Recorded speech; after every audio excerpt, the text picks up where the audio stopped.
আপনার ফেসবুক অ্যাকাউন্টে follow option চালু করুন। আপনার ফেসবুক অ্যাকাউন্টে যদি ফলো অপশন না থাকে, তাহলে মানুষ কখনোই আপনাকে ফলো দিতে পারবে না। দেখা গেছে আপনি একজনকে কমেন্ট করলেন, এরকম ভাবে আপনার কমেন্টে দেখা গেছে ফলো অপশন শো করতেছে না, তাহলে মানুষ কিভাবে আপনাকে ফলো দিবে? তো আজকের ভিডিওটি অনেক ইন্টারেস্টিং হতে যাচ্ছে। ভিডিওটা সম্পূর্ণ দেখুন এবং ভিডিওটা শেয়ার করে দিন। বন্ধুরা, প্রথমে আপনারা ফেসবুক অ্যাপটি ওপেন করে নেন। ফেসবুকে ক্লিক করার পর আপনারা কোনায় থ্রি ডট আইকনে ক্লিক করবেন। থ্রি ডট আইকনে ক্লিক করার পর এরকম একটা ইন্টারফেস চলে আসবে আপনাদের সামনে। তারপর আপনারা যে কাজটি করবেন, উপরে সেটিংসে ক্লিক করবেন। সেটিংসে ক্লিক করবেন, তারপর সেটিংসে ক্লিক করার পর আপনাদের সামনে এরকম ইন্টারফেস চলে আসবে। তারপর অনেকগুলো সেটিংস চলে আসবে, আপনারা নিচে স্ক্রল ডাউন করবেন আস্তে আস্তে। তারপর দেখতে পারবেন how people find and contact you, ওইটাতে ক্লিক করবেন।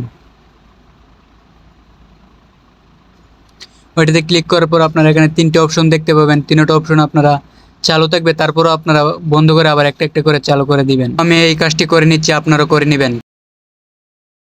সো সবগুলো অপশন রিফ্রেশ করার পর আপনারা বেগে বের হয়ে যাবেন। ওই যে বেগে বের হয়ে যাবেন, বেগে বের হওয়ার পর একটু নিচে আবার যাবেন, যাওয়ার পর দেখতে পারবেন ফলোয়ার্স অ্যান্ড পাবলিক কন্টেন্ট, ওইটাতে ক্লিক করে দিবেন। এরপর একটু লোড নিবে, তারপর আপনারা যে কাজটি করবেন, আমার মতো দেখতে পাচ্ছেন এখানে আমার সবগুলো পাবলিক করা আছে। আপনারা উপরে ফলোয়ার্স অ্যান্ড পাবলিক কন্টেন্ট ওইটাতে ক্লিক করে দিবেন। তারপর এইটাতে ক্লিক করার পর ওইটা আপনারা পাবলিক করে নেবেন। আপনাদের থাকতে পারে অনলি মি অথবা কিছু থাকতে পারে, আপনারা পাবলিক করে নেবেন। তারপর আপনারা একটু নিচে চলে যাবেন। নিচে চলে যাওয়ার পর আপনারা চাইলে আমার এই পেজটি স্ক্রিনশট দিয়ে রাখতে পারেন, কারণ আপনারা পরে দেখে দেখে আপনাদের সেটিংগুলো করে নিতে পারেন। আমার যেমনি যেমনি আছে আপনারা তেমনিভাবে করে নিতে পারেন। পরে বেগে বের হয়ে যাবেন। বেগে বের হওয়ার যাওয়ার পর আবার একটা সেটিংস করতে হবে, রিলস। রিলসে ক্লিক করবেন। রিলসে ক্লিক করার পর আপনাদের রিলসের এরো বাটনটা আপনারা চালু করে দিবেন, না হলে আপনাদের রিলস পাবলিকের কাছে ঠিকঠাকভাবে পৌঁছাবে না। ওইটা চালু করে দেওয়ার পর আপনারা বেগে বের হয়ে যাবেন।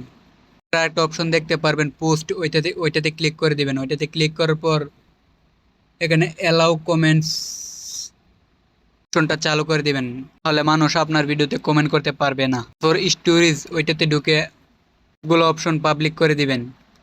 তো মোটামুটি এই কাজগুলো যদি আপনি করতে পারেন, তাহলে আপনার পেজে আর কোনো সমস্যা থাকবে না আশা করি। সবার মতো আপনার পেজেও ফলো বাটন এড শো করবে। তাই ছিল আজকের ভিডিও।